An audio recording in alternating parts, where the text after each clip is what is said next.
अक्सर हमारी सोसाइटी के अंदर अगर किसी औरत का हस्बैंड जो है वो ज़रा टफ होता है, डिफ़िकल्ट होता है, तो हम औरत पे इल्ज़ाम डाल देते हैं कि भाई ये जो है ना इसकी वजह से ये सारा मसला है, इसको हैंडल ही नहीं करना आया अपने शोहर को। बहुत सारी बच्चियाँ आजकल डरती हैं शादी के नाम से भी कि जो आदमी हैं वो पहले कुछ नज़र आते हैं, बाद में कुछ हो जाते हैं और बहुत सारे उनके साथ मसाइल हैं। अब यहाँ पे क्या फ्लेक्सिबिलिटी नहीं है, माई वे और हाई वे, दैट्स इट।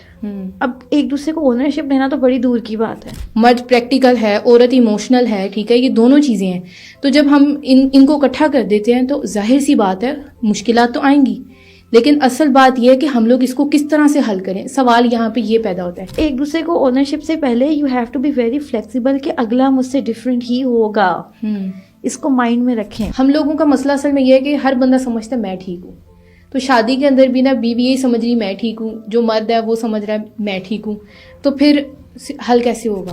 तो आपको ये देखना है कि भाई मैं जिसको नेगेटिव कह रही हूँ क्या उसकी वोकैबुलरी में वो नेगेटिव है कि नहीं।